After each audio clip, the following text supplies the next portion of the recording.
മാർത്തോമാ സഭയിലെ വൈദികനായിട്ടുള്ള father Paul Jacob നമ്മളോടൊപ്പം ചേരുകയാണ്. ഫാദർ, താങ്കളുമായിട്ട് ഏറെ വൈകാരികമായിട്ട് അടുപ്പമുള്ള ഒരു വ്യക്തിയാണ് എസ് ജാനകി അമ്മ എന്നാണ് ഞാൻ മനസ്സിലാക്കുന്നത്. ഈ അവസരത്തിൽ അങ്ങൊക്കെ വലിയ ദുഃഖത്തിലാണെന്നും മനസ്സിലാക്കുന്നു. എങ്ങനെ അനുസ്മരിക്കുന്നു ജാനകി അമ്മയെ?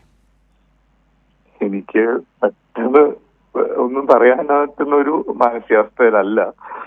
എന്റെ ഒരു ആകാശം ശൂന്യമായ പോലെ എനിക്കൊന്ന് ഫീൽ ചെയ്യുകയാണ്. കാരണം അമ്മയും ജാനകിയമ്മ സ്വന്തം അമ്മയെ പോലെ ഒരു ആത്മബന്ധമാണ്. 2008 ആരംഭിച്ച ഒരു ആത്മബന്ധമാണ്. എന്റെ ഒരു പാട്ട് പാടിയപ്പോൾ തുടങ്ങിയ ഒരു ബന്ധമാണ്. എല്ലാവരോടും മകൻ എന്നാണ് എല്ലാവരോടും പറയാറുള്ളത്, എന്റെ മകൻ എന്നാണ്. അപ്പൊ എനിക്കും എന്റെ അമ്മയും ജാനകിയമ്മയും, അമ്മ കഴിഞ്ഞാൽ പിന്നെ അടുത്ത ആള് ജാനകിയമ്മയാണ്. എല്ലാ ദിവസവും അമ്മയ്ക്കും ജാനകിയമ്മയ്ക്കും വേണ്ടി പ്രാർത്ഥിച്ചാണ്. അത് ഇന്നലെ രാത്രി ഇന്ന് രാവിലെയും അങ്ങനെ പ്രാർത്ഥിക്കുന്ന ഒരു സ്വഭാവമായിരുന്നു.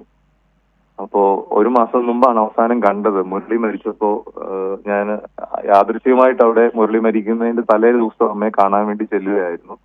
അപ്പൊ അമ്മ 7 വർഷത്തിന് ശേഷമാണല്ലോ നമ്മൾ കണ്ടതെന്ന് അമ്മയെ ഓർത്തെടുത്ത് എന്നോട് സംസാരിക്കുകയായിരുന്നു. അന്ന് മുരളിക്ക് സിക്കായിരുന്നു. പക്ഷെ ആ രാത്രി ഞാൻ തിരിച്ച് ബത്തേരിയിലെത്തി. ആ രാത്രിയിൽ മുരളി കടന്നുപോയി. തിരിച്ച് രാവിലെ വീണ്ടും ചെന്നു ഞാൻ. അപ്പൊ അമ്മ എന്നോട് പറഞ്ഞത്, മകനില്ലെങ്കിൽ പിന്നെ ഞാനില്ലല്ലോ, അവന് വേണ്ടി പ്രാർത്ഥിക്കണമെന്നാണ് തലേ രാത്രിയിൽ പറഞ്ഞത്. പക്ഷെ ആ രാത്രിയിൽ ഏക മകൻ കടന്നുപോയി. അപ്പം തന്നെ എനിക്ക് വല്ലാത്തൊരു അത്ഭുതമായിരുന്നു. അമ്മയുടെ അടുത്ത് ആ സമയത്ത് ദൈവം എന്നെ കൊണ്ടെത്തിച്ചത്. പിറ്റേ ദിവസവും ഫ്യൂണറൽ കഴിഞ്ഞിട്ടും അമ്മയുടെ അടുത്ത് പോയിരിക്കാനും കൂടിയിരിക്കാനും പറ്റി. അതുകൊണ്ട് അമ്മ അതിനുശേഷം കഴിഞ്ഞ ആഴ്ചയാണ് ലാസ്റ്റ് എനിക്ക് മെസ്സേജ് അയച്ചത്, മോനെ ഞാൻ നന്നായിരിക്കുന്നു, സുഖമായിരിക്കുന്നു എന്ന് പറഞ്ഞു. അവസാനം കണ്ടത് 1 മാസം മുമ്പാണ്. മുരളിയുടെ മരണത്തിന്റെ സമയം അത് കഴിഞ്ഞാണ്. അപ്പോഴും അമ്മ യാത്ര അയക്കാൻ ഇറങ്ങി റോഡിൽ വരെ വരികയും നമ്മളെ യാത്ര അയക്കുകയും ചെയ്യുന്ന അങ്ങനെ ഒരു നമുക്ക് സ്വന്തം ജന്മം തന്ന അമ്മയെ പോലെ തന്നെ അതുപോലെ സ്നേഹമുള്ള, സംഗീതം മാത്രമല്ല ജീവിതത്തിന്റെ എല്ലാ സന്തോഷങ്ങളും പങ്കിടുകയും ഒക്കെ ചെയ്യുന്ന ഒരു ജീവിതത്തിന്റെ ഏറ്റവും പറയാൻ വാക്കുകളില്ല. എന്റെ ഒരു ആകാശം ശൂന്യമായി പോയി എന്ന പോലെ എനിക്കിപ്പോ ഫീൽ ചെയ്യുന്നു.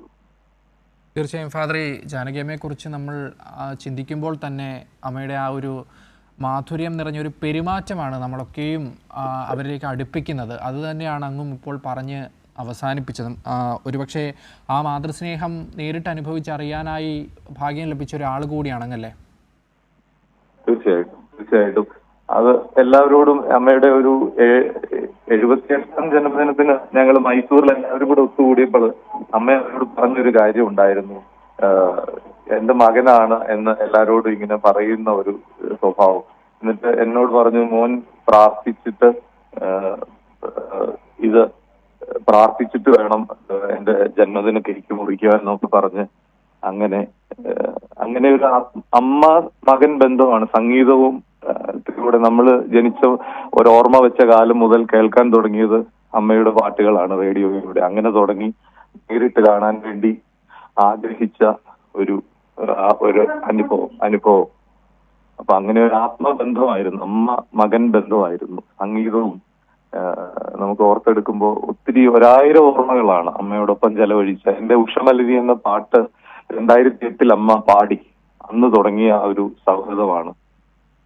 അപ്പൊ എല്ലാവരോടും പറയും അമ്മയുടെ മകനായിരുന്നു എന്ന് എല്ലാവരോടും പറയും. അങ്ങനെ ഒരു ആത്മബന്ധമാണ് എനിക്ക് അമ്മയെ നഷ്ടപ്പെടുന്നതിലൂടെ ഇപ്പൊ അനുഭവിക്കുന്നത്.